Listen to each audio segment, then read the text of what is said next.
যাওয়া যাক। গল্পটি যেমন আছে আমি সেইভাবে পড়ে শোনাচ্ছি। আসসালামু আলাইকুম ভাই, আমি ভারত থেকে বলছি। এই গল্পটি আমার ভাই এবং তার বন্ধুদের।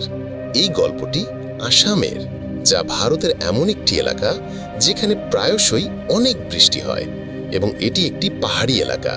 সেখানকার চা বেশ বিখ্যাত। আমার ভাই এবং তার বন্ধুরা সেখানে যাওয়ার পরিকল্পনা করে।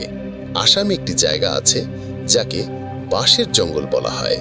এটি এমন একটি জায়গা যেখানে সরকার প্রবেশ করতে বারণ করেছে, কিন্তু আমার ভাইয়ের বন্ধুরা বলল যে না, আমাদের সেখানে যেতে হবে এবং সেখানে ক্যাম্পিং করতে হবে। আমার ভাইও বেশ উৎসাহিত ছিল। সে বলল ঠিক আছে, চলো যাই। সে আমাকেও বলেছিল। তখন আমি তাকে বলেছিলাম যে না, আমি যেতে চাইব না, তুমি যেতে চাইলে চলে যাও, কারণ আমি এমন জায়গাগুলো এড়িয়ে চলি এবং আমার ভয়ও লাগে। ঘটনাটি এমন ঘটে যে আমার ভাই ইন্টারনেটে আসামের এবং বাঁশের জঙ্গল সম্পর্কে সার্চ করে। কিছুক্ষণ পরে আমাদের কাকা শ্বশুর, যিনি আমাদের বাড়িতে এসেছিলেন, তিনি বললেন যে ইন্টারনেটে এই জায়গাটি সার্চ করা হয়নি, তো এরা সেখানে কেন যাচ্ছে? ওটা তো খুবই ভুতুড়ে জায়গা, আর সরকারও এই জায়গা যেতে নিষেধাজ্ঞা দিয়েছে। কিন্তু আমার ভাই আমার মাকে অনেক বোঝালো যে না, আমাদের পরিকল্পনা হয়ে গেছে এবং আমাদের সেখানে যেতে হবে। তখন আমার মা বললেন ঠিক আছে, তোমরা চলে যাও, কিন্তু যোগাযোগে থেকো। তারা ট্রেন যোগে দিল্লি থেকে আসামের উদ্দেশ্যে রওনা হয়। যখন তারা আসাম পৌঁছায় তখন তাদের সেখান থেকে সড়ক পথে এই জঙ্গলগুলোর দিকে যেতে হতো। তো তারা সেখান থেকে একটি ট্যাক্সি নেয় এবং আসামের দিকে রওনা হয়। ড্রাইভার তাদের জিজ্ঞেস করে যে আপনাদের কোথায় যেতে হবে। তারা জানায় যে আমাদের বাঁশের জঙ্গল যেতে হবে, আমরা ঠিক করে লোকেশন জানি না, আমরা জিপিএসে দেখে যাব। এটা শুনে ড্রাইভার বেশ হতবাক হয়ে যায় এবং বলে যে আপনাদের সেখানে কি কাজ এবং আপনারা সেখানে কেন যেতে চান? তখন তারা বলল যে না, আমরা সেখানে ঘুরতে চাই এবং তারপরে আমরা সেখানে ক্যাম্পিং করব। তাদের একজন বন্ধু ছিল যে ইউটিউবার। ড্রাইভার বলল যে আমি আপনাদের 1 কিলোমিটার পিছন পর্যন্ত নামিয়ে দেব, কারণ এরপরে গাড়ি আর যায় না, এরপরে আপনাদের হেঁটেই যেতে হবে। তারা বলল যে ঠিক আছে, আমরা পরে নিজে থেকে দেখে নেব, আপনি আমাদের সেখানে নামিয়ে দেন। ট্যাক্সিওয়ালা তাদের সেখানে নামিয়ে দিল। সেখানে একটি ধাবা ছিল এবং সেখানে একজন মহিলা চা তৈরি করছিলেন, যিনি বেশ বৃদ্ধা ছিলেন। তার সাথে তার স্বামীও ছিল। আমার ভাই এবং তার বন্ধুরা সেখান থেকে চা ইত্যাদি খেলো। তখন এই দুইজন তাদের জিজ্ঞেস করলো যে বাবা, তোমরা কোথায় যেতে চাও? তারা জানালো যে আমাদের বাঁশের জঙ্গলে যেতে হবে। মহিলাটি বেশ রাগের সাথে বলল যে তোমরা সেখানে কেন যেতে চাও? তোমাদের সেখানে কি কাজ? তখন তারা বলল যে আমাদের সেখানে ভিডিও বানাতে হবে এবং কিছু শুটিং ইত্যাদি করতে হবে, আর একটু ক্যাম্পিংও হয়ে যাবে এবং আমরা সেখানে একটু উপভোগ করব। বাবা, আমার পরামর্শ এটাই যে তোমরা সেখানে যেও না, তোমরা খুব পস্তাবে।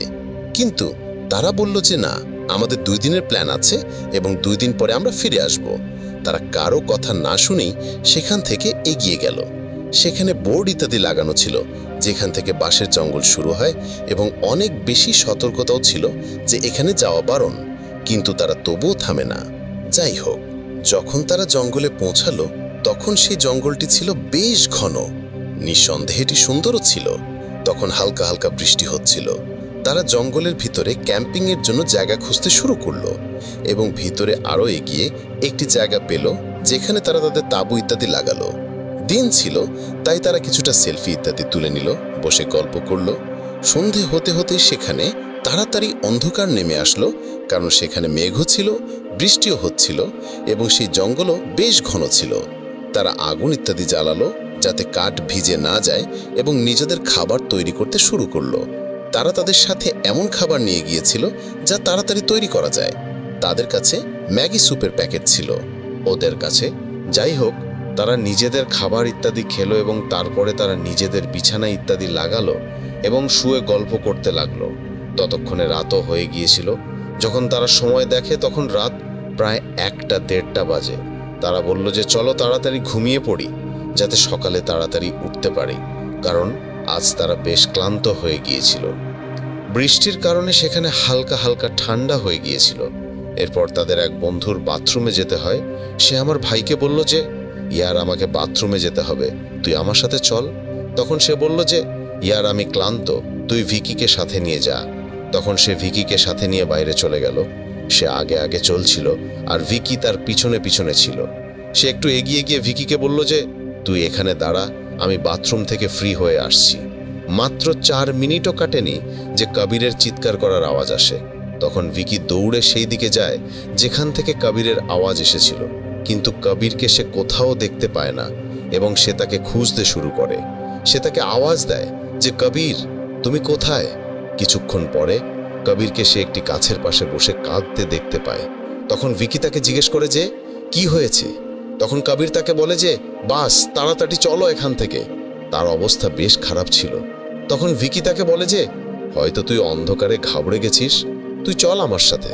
যাই হোক, সে কবিরকে নিয়ে তাঁবুর কাছে ফিরে আসে এবং আমার ভাইকে বলে যে, এ ভয় পেয়ে গেছে, এর একটু জ্বর আছে, তোমরা একে শুইয়ে দাও। এরপর সবাই ঘুমিয়ে পড়ে এবং সকালে 7টায় ওঠে এবং জঙ্গলটি দেখতে শুরু করে। তখন কবিরের পায়ের নিচে কিছু একটা আসে এবং যখন সে সেটা দেখে তখন সেটা ছিল একটি মানুষের হাতের হাড়, যা দেখে তারা অবাক হয়ে যায়।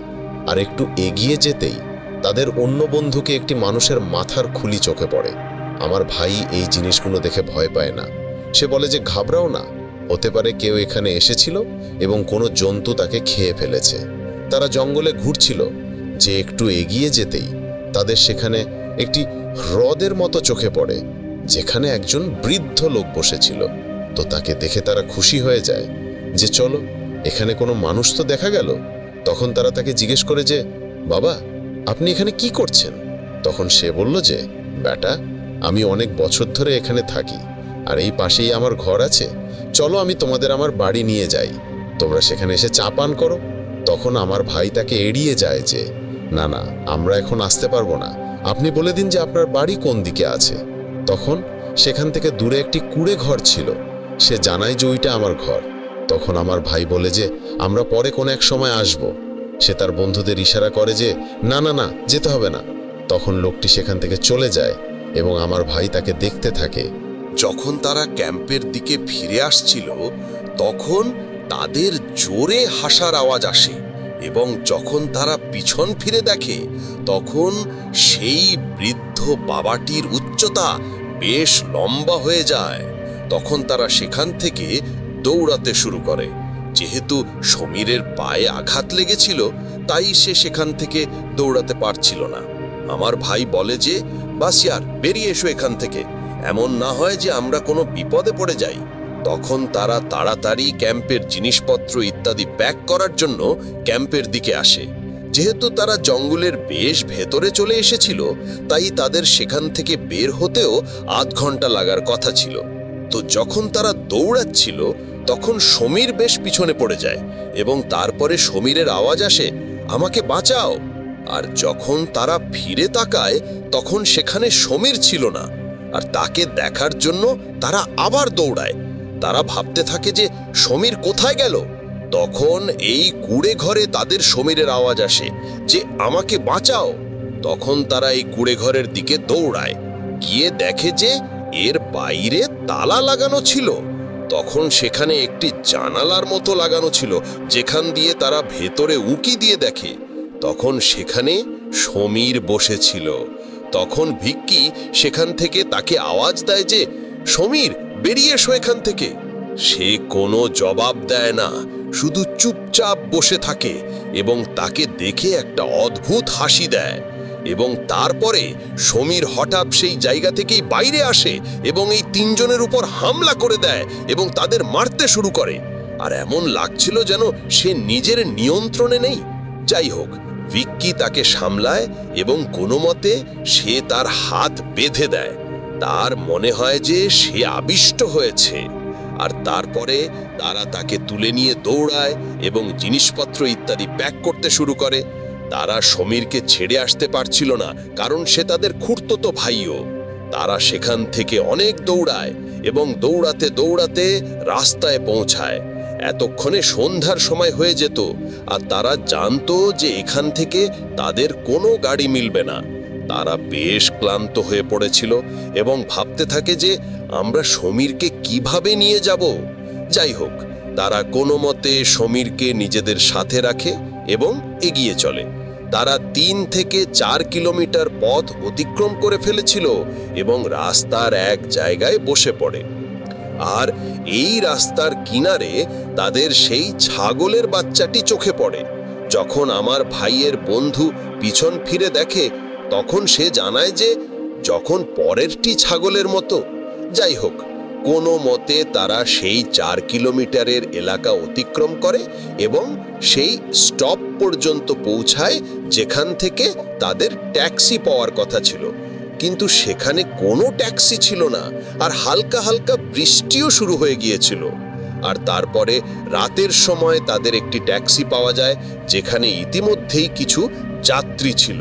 সেটা ছিল বাইপাস রুট, আর সেখান থেকে অনেক লোক আসছিল। তারা এই ট্যাক্সিটি থামিয়ে তাতে বসে পড়ে এবং বলে যে আমাদের স্টেশনে নামিয়ে দিন। সেই লোকগুলো বেশ অবাক হয়েছিল যে এরা এই জঙ্গল থেকে কোথা থেকে আসছে। যাই হোক, তারা কোনো মতে স্টেশনে পৌঁছায় এবং তারপরে তারা বাড়ি চলে আসে। তখনও সমীরের হাত বাঁধা ছিল, আর এরপরে তারা সমীরকে কোনো আমিল ইত্যাদিকে দেখায়, কিন্তু সে তবুও স্থিতিশীল হয় না। কিছুক্ষণ ঠিক থাকতো এবং তারপরে তার শরীর খারাপ হয়ে যেত। তার চিকিৎসা এখনো চলছে। আপনারা দোয়া করবেন যাতে সে ঠিক হয়ে যায়। তো এটি ছিল একটি গল্প। যদি আপনাদের ভালো লাগে তাহলে আপনার চ্যানেলে আপলোড করবেন। আল্লাহ হাফেজ। চলুন আরও একটি গল্পের দিকে। গল্পটি হলো অদ্ভুত ছাগলের বাচ্চা। এই গল্পটি আমার নিজের গ্রামের, যা খাইবার পখতুনখোয়ার উত্তরাঞ্চলে অবস্থিত। এই ঘটনাটি আমার বন্ধুর সাথে ঘটেছিল। এটা প্রায় 997 সালের কথা, যখন সে ছোট ছিল, প্রায় 10 বছরের হবে। আমার বন্ধুর মায়ের যে গ্রাম, অর্থাৎ আমার বন্ধুর নানা বাড়ি, তা আমাদের গ্রাম থেকে আরও 4 কিলোমিটার এগিয়ে একটি গ্রাম ছিল। সেই সময় এই গ্রামটিতে একটি কাঁচা রাস্তা যেত, যা জঙ্গলের পাশ দিয়ে ঘুরে যেত, যার একদিকে জঙ্গল এবং অন্যদিকে পাহাড় ছিল। সেই রাস্তাটি বেশ লম্বা পড়ত, তাই খুব কম লোকই সেই রাস্তাটি ব্যবহার করত। এবং একটি রাস্তা জঙ্গলের মাঝখান দিয়ে যেত, যা অন্য রাস্তার তুলনায় বেশি লম্বা ছিল না, কিন্তু জঙ্গলটি ছিল বেশ বড় ও ঘন। তবে সময় বাঁচানোর জন্য উভয় গ্রামের লোকই যাতায়াতের জন্য সেই রাস্তাটি ব্যবহার করত। এখানে আপনাদের বলে রাখি যে গ্রামে জনসংখ্যাও এত বেশি ছিল না, এবং সেই সময় তো না থাকারই সমান ছিল। আমরা গ্রামের সব বাচ্চারা সরকারি প্রাথমিক বিদ্যালয়ে পড়তাম। আমাদের ফাইনাল পরীক্ষা শেষ হয়ে গিয়েছিল এবং আমাদের 2.5 মাসের ছুটি হয়ে গিয়েছিল। এটি ডিসেম্বর মাসের কথা। তখন সে তার মায়ের সাথে ছুটি কাটাতে তার নানা বাড়িতে যাচ্ছিল। আমার মনে আছে, আমরা সব বাচ্চারা সারাদিন খেলতাম এবং তার বিকেলে তার নানা বাড়িতে যাওয়ার কথা ছিল, কিন্তু কোনো কারণে তার দেরি হয়ে গেল এবং তারপরে আমার বন্ধু ও তার মা তাদের গ্রামের জন্য বেরিয়ে গেলেন। আমার বন্ধু বলে যে আমি আমার মায়ের সাথে যাচ্ছিলাম এবং আমরা যখন জঙ্গলের রাস্তায় প্রবেশ করি তখন মাগরিব অর্থাৎ সন্ধ্যের নামাজের সময় হতে যাচ্ছিল। আমার বন্ধুকে তার মা বললেন যে এবার একটু তাড়াতাড়ি চলো, যাতে অন্ধকার হওয়ার আগে আমরা জঙ্গল থেকে বেরিয়ে যেতে পারি। তারা জঙ্গলে হাঁটতে হাঁটতে তাদের 15 মিনিট কেটে থাকবে যে জঙ্গলের রাস্তার মাঝে তারা দুজনে একটি ছোট ছাগলের বাচ্চা একা দাঁড়িয়ে থাকতে দেখল। তার পায়ে আঘাত লেগেছিল। আমার বন্ধু বলে যে আমরা তার পাশে দাঁড়ালাম এবং এদিক ওদিক দেখতে লাগলাম যে হয়তো তার মালিক বা কোনো ছাগল চোখে পড়বে যার এই বাচ্চাটি, কিন্তু জঙ্গলে আমরা দূর দূরান্ত পর্যন্ত কিছু দেখতে পেলাম না। যাই হোক, আমার বন্ধু ছাগলের বাচ্চাটিকে তুলে নিল এবং তার মাকে বলল যে আমি একে পুষব এবং নিজের কাছে রাখব। তার মা তাকে বুঝিয়েছিলেনও যে হয়তো এটা কারোর হবে আর একে নিজের সাথে নিয়ে যাওয়া ভালো হবে না, কিন্তু সে মানল না। শেষ পর্যন্ত তার মা বললেন যে তাড়াতাড়ি করো, এবার চলো, অন্ধকার হয়ে যাবে। আমার বন্ধু বলে যে যেই আমি সেই ছাগলের বাচ্চাটিকে তুললাম, সেটা ছিল খুব হালকা, যেন সেটা কোনো খেলনা। তারা দুজনে দ্রুত চলতে শুরু করলো, কিন্তু বেশ কিছুটা এগিয়ে গিয়ে আমার বন্ধু তার ওজন ভারী হতে অনুভব করলো। সে তার মাকে বলল যে আম্মি, আপনি এটাকে ধরুন, এটা ভারী হয়ে গেছে। যেই তার মা তাকে ধরার জন্য আমার বন্ধুর দিকে ফিরলেন, তখন তারা দেখলেন যে তার সামনের দুটি পা ও মাথা, অর্থাৎ তার সামনের অর্ধেক ধড় আমার বন্ধুর হাতে, অথচ তার পেছনের পা অর্থাৎ তার পেছনের অর্ধেক ধড় সেই জায়গাতেই দাঁড়িয়েছিল যেখান থেকে সেই ছাগলের বাচ্চাটিকে তোলা হয়েছিল, এবং সেটা লম্বা হতে যাচ্ছিল। এটা দেখেই তারা তাড়াতাড়ি তাকে বললেন যে ওটাকে ছেড়ে দাও এবং পালাও। তারা দুজনেই সেটাকে সেখানেই ছেড়ে দিল এবং দৌড়াতে শুরু করলো। যখন তারা দৌড়াচ্ছিল তখন তাদের খুব অদ্ভুতভাবে কখনো কান্নার কখনো হাসির জোরে জোরে আওয়াজ আসতে লাগলো।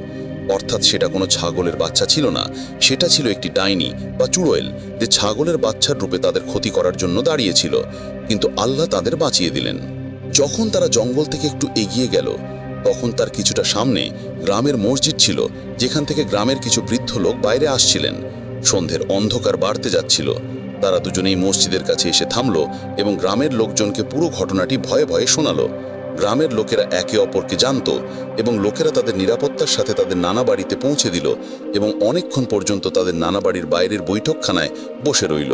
এরপর অনেক দিন পর্যন্ত লোকেরা সেই রাস্তায় আসা যাওয়া ছেড়ে দিল। এত সময় কেটে যাওয়ার পরেও আজও যখন আমরা সেই রাস্তাটি ব্যবহার করি তখন চেষ্টা করি যে দিনের আলোয় তাড়াতাড়ি জঙ্গল থেকে বেরিয়ে যাই।